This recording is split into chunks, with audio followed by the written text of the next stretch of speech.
I'm Fife Symington. In 1997, during my second term as governor of Arizona, I saw something that defied logic and challenged my reality. I witnessed a massive delta-shaped craft that silently navigated over the Squaw Peak area in North Phoenix in the evening, and it was truly breathtaking. To my astonishment, it appeared to be a solid structure. It was huge. It had a very distinctive leading edge with huge embedded lights in it, and it was just traveling quietly, made no sound, through the Arizona night sky. I still don't know what it was. As a pilot and a former Air Force officer, I can definitively say that this craft did not resemble any man-made object that I'd ever seen.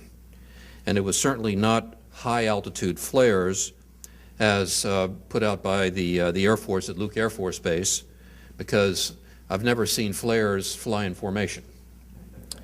The incident was witnessed by hundreds, if not thousands, of people in Maricopa County and in southern Arizona, and my office was besieged with phone calls from very concerned citizens. The growing hysteria intensified when the story broke nationally, and so I decided to lighten the mood of the state, and I called a press conference where I dressed up my chief of staff in a Martian outfit. It was meant to be a spoof, a good-natured spoof. That worked. We managed to lessen the sense of panic at the time, but I also upset quite a few of my constituents.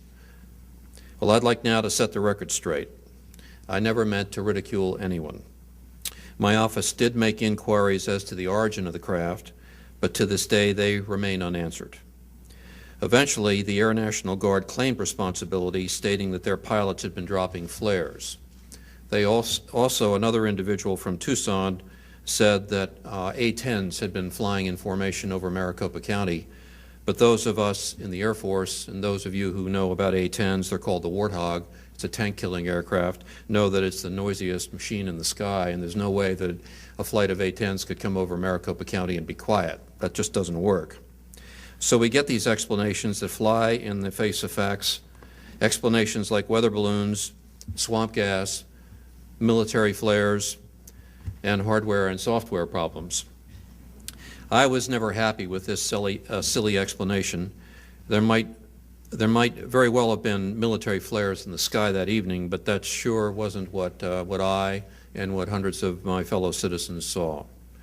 Well, I now know that I'm not alone in witnessing something extraordinary. That's the bottom line. There are many high-ranking military, aviation, and government officials, many of whom are here today, who share my concerns. Some of them have truly exceptional stories to tell.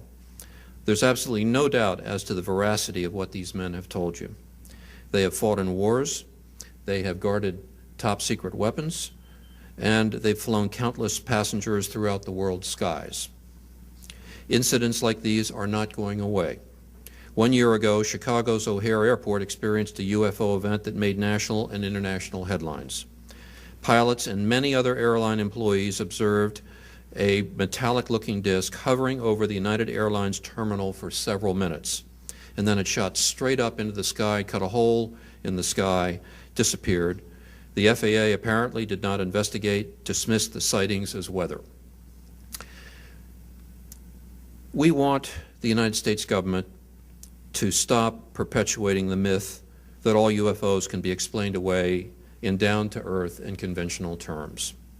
Instead, our country needs to reopen its official investigation that it shut down in 1969. The United States government can no longer shun an international dialogue about this phenomenon, and we invite the government to work in cooperation with countries as represented on both sides of me here today.